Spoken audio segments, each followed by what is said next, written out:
ګرانو لیدونکو السلام علیکم ورحمت الله وبرکاته. زه یم ستاسې ورور ستاسې ملګری مصطفی نصري او تاسې ټولو ته راغلاست وایم د هولسیل FBA دریم کلاس ته. امید ساتم چې ټول به روغ جوړ یاستئ او د صحت په جامو کې به نو دوستانو نن زموږ دریم کلاس ده او موږ به لکه څنګه تاسو ته معلومه ده چې موږ د هولسیل بزنس ماډل باندې یو دوه بیسیک لیکچرز ریکارډ کړي ول او نن موږ دریم لیکچر ده غواړم چې دا هم د هولسیل FBA ریلیټډ تاسو ته ریکارډ کړم. نو تاسو کتلی شئ چې دا پورتني کوم سلایډز دي دا موږ په تیر کلاس کې تاسو سره ډسکس کړي دي. نو نن کلاس نمبر 3 ده. دغه دوه سلایډز مې راوړي دي. غواړم تاسو سره د هولسیل FBA ریکوایرمنټس په باره کې وغږېږم. صحیح دی. یو ریکوایرمنټس د ټولز دی او یو د دې ډاکومنټس دي. نو د ټولو څخه مخکې چې لومړی ما لیکلی ایمیل. صحیح ده چې کله هم ته په امازون کې اکاونټ جوړوې هغه په جیمیل باندې جوړېږي.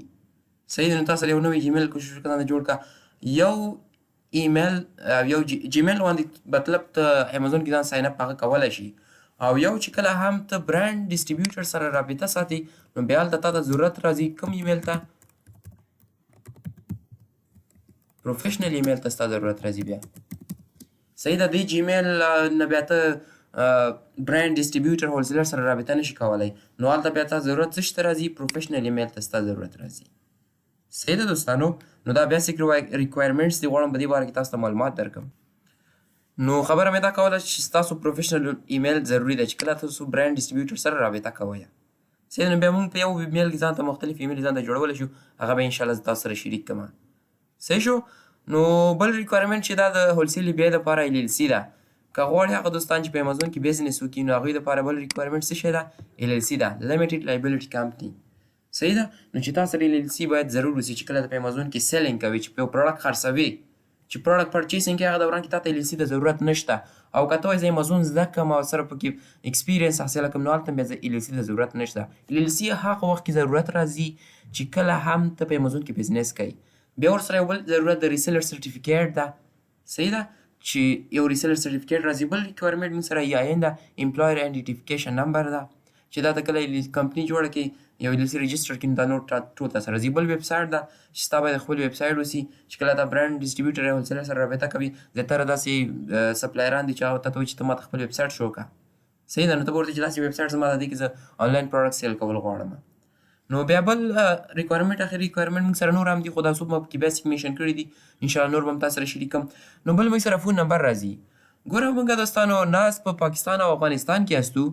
صحیح ده ایشه او موږ بزنس په US کې کوو نو موږ ته د US یو نمبر پکار ده نو هغه په ټیکس ناو وایکي او سکایپي دغه فون نمبر دی دا پرچیز کېږي نو هغه پروسس به هم زه تاسو ته وښیم. صحیح ده. نو بل ضرورت ده فون نمبر ته د US یو فون نمبر به ته ځان ته اخلي چې بیا ته د هغه د US برانډ ډسټریبیوټر هولسیلر یعنې د هغه ځای د سپلایر سره پې رابطه وساتي. نو دا ریکوایرمنټ دي د هولسیل FBA دپاره چې تا ته سره وي او که ته از سټوډنټ یادول غواړې نو بیا په دې کې ستا یو هم ضرورت نشته. نو بیا یو پروفیشنل ایمیل ته ضرورت شته مطلب ته وایي چې زه سره د برانډ سره کنټاکټ وکړم.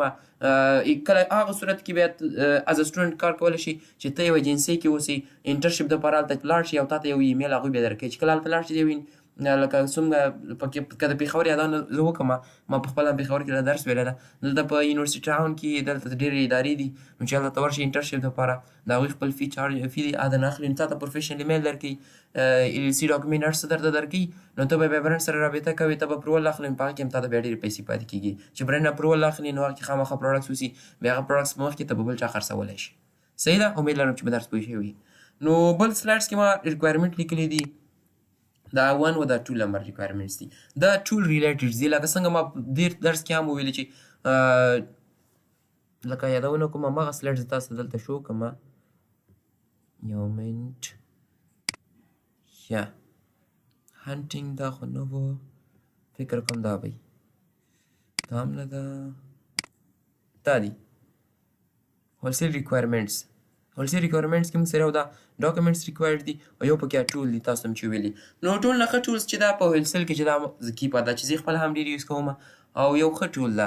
دا کیپا یو ټول ده څه قسم ټول ده یو پیډ ټول ده چې دا تاسو ته د پروډکټ هیسټري ښیي پروډکټ هیسټري او د پروډکټ پرفارمنس درته کوي. دا درته وایي چې دا پروډکټ په تیر وخت کې په کوم پرفارمنس یو که څومره بېساري یو څومره سیل یې کېده څومره ریټینګ یو څومره ریویوز یې ول څومره سیلران ول په یو پروډکټ کې یو پروډکټ په کوم قیمت کې خرڅ شوی ده به دا ټول تاسو د پروډکټ هیسټري تاسو د ګراف په شکل کې ښیي. صحیح ده. نو که کیپا یو پی ټول ده، صحیح ده. دا پی ټولز نه مراد دا ده چې دا به تا خپل فری نشي استعمالولی. نو که د چا هم کیپا په کار اوسي، انشاءالله د کیپا لینک به زه خپل د ویډیو په ډسکرپشن کې واچوم. نو په هماغه ویډیو په هماغه لینک تاسې کلیک وکړئ او کوئ چې تاسو موږ ته پرچیز کړئ، نو تاسو موږ سره رابطه وکړئ د واتساپ په شمېرې باندې. انشاءالله زه به درته کیپا ټول پرچیز کړم. د کیپا قیمت چې ده 19 یورو ده. صحیح شو. نو کیپا باره کې معلومات درکړه. د هولسیل لپاره یو ښه ټول چې د کیپا ده. بل موږ سره یو بل ټول چې ده هغه هیلمټن ده. هیلمټن هم یو ښه د پروډکټ هانټینګ د پی ټولز په هغه جملو کې چې ده هیلمټن هم یو ښه ټولز ده.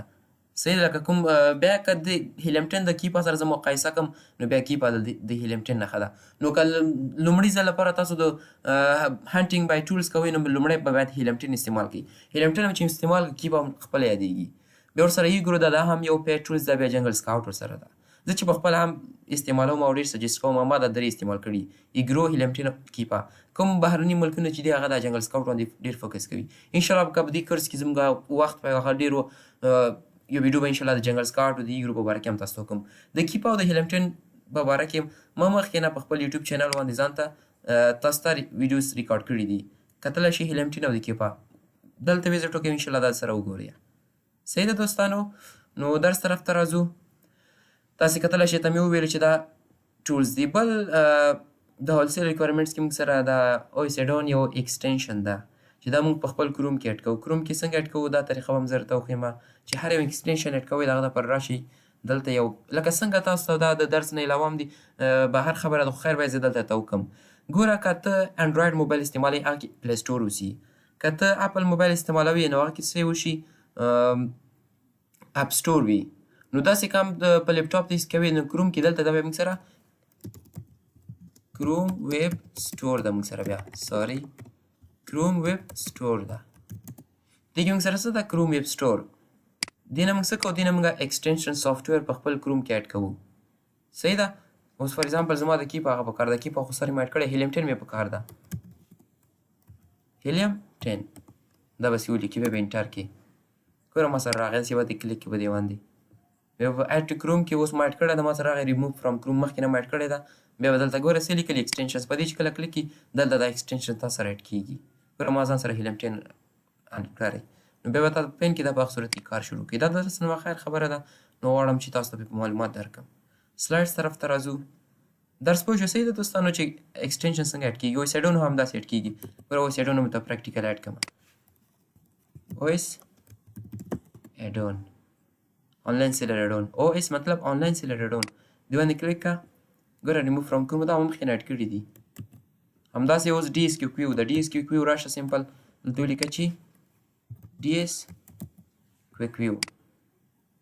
ګوره اډ ټو کروم، اډ ټو کروم کا اډ ایکسټینشن دا به دلته تا سره راشي. ګوره نیو ټب زه اخلم، یا نیو ټب ته هېڅ ضرورت نشته. دلته کلیک کوم، راځم دلته کلیک کوم. نو تاسې کتلی شئ ویټ ښه زه نیو سایډ بیا اخلم. دلته زه چې کوم چې راغلی او که نه، نو ډي اس کیو نه ده راغلی. راځم چې څه مشکل ده. ډي اس کیو کیو کې دوه دي چې ودرې ما کوم اډ کړی زه دا ډي اس. ګورې یو دا موږ سره ده، آی تھنک دا به ښه کار کوي. ګوره اډ ټو کروم یو یلو کلر کې ده، یو دغه رنګ کې ده. صحیح ده. ایکسټینشن نو خبره مې د ایکسټینشن په اډ کولو کړه چې کله تاسې هغه کړئ نو دا تاسو سره چېرته راځي دغلته درته راځي. صحیح شو. ګوره ډي اس کیو کیو دواړه راغله. دا چې کله پین کړي نو بیا تا سره دلته راځي. صحیح ده. امید لرم په درس پوه شوي. نو دا ټول ایکسټینشنز دي. بیا موږ سره اف بی ټول کیټ ده، سجیشن ایکسپینډر ده، اف بی کلکولیټر ده. بل وی پی ان ده. وی پی ان ولې استعمالیږي؟ نو وی پی ان دوستانو زیاته داسې ویب سایټونه دي په امازون کې نو چې هغه نه د پاکستان او نه د افغانستان هغه ته ویزټ کېږي. نو بیا دپاره موږ دا وی پی ان آن کوو. هغه ویب سایټ چې کوم د برانډز ډسټریبیوټر هولسیلر ویب سایټس دي چې بیا هغه نه اوپن کېږي. دا چې موږ کله آن کوو موږ لوکیشن د یو ایس سلیکټ کوو ورته، نو بیا موږ ته هغه ویب سایټس شو کېږي. صحیح شو دوستانو. نن درس کې همدا د ایکسپلینیشن وکړه. بل دغه کوم کارونه چې دي د ایمیل جوړول، ال سی جوړول، ریسیلر سرټیفیکیټ یا ویب سایټ، دا که هم تاسو زده کړئ بیا تاسو ته خلکو ته سرویسز ورکوي او دوی به خپل چارجز تاسو ته درکوي. صحیح ده. نو کله هم دا سکل تاسو زده کړئ نو بیا دلته موږ سره ویب سایټ دی د فایوار او د اپورک په هغه کې دي چې بل د سر کې لیسي رجسټریشن ګورل ته تاسو کتلی شئ چې یو دا سکل تاسو زده کړئ ګوره $300 همداسې $2.5 خو ډېر چارجز دوی درنه اخلي. نو که همدا LLC رجسټریشن هم تاسو زده کړئ په امازون کې تاسو هم ډېر څه پاتې کېږي. صحیح ده. دا به انشاءالله یو تر روان کلاس به انشاءالله په دې کې چې LLC څنګه رجسټر کېږي څه ناڅه معلومات LLC ته زه رجسټر کوم نه خو بلکې معلومات در کوم چې دا رقم رجسټریشن کېږي نور به په فردر انالیسیس به پرې تاسو کوئ. صحیح شو. ویب سایټ څنګه جوړېږي سمپل هم دی فایور اپ ورک ته راشه. صحیح ده. فور ایگزامپل ویب سایټ کریشن چې د ویب سایټ کریشن څو فی دي چارج کړي دي. ګوره I will create responsive WordPress website or landing page with د خو نور خط لیکلی ده $80 ده همداسې $10 ده. نو دې دپاره دا سکیل هم تاسې زده کړئ د امازون څخه هم پیسې غوښت یا مطلب لاسته راوړلی شئ. صحیح ده دوستانو. نو دا و دریم کلاس د هولسیل FBA په باره کې. امید لرم درس پوه شوي یاستئ. کوم ځای کې نه یې پوه شوي نو د هغې دپاره په دې ویډیو په کمنټ سیکشن کې نه ما پوښتنه وکړئ. انشاءالله زه خپل کوشش کوم چې ټول نه ښه ځواب درکړم. تر بلې ویډیو الله حافظ.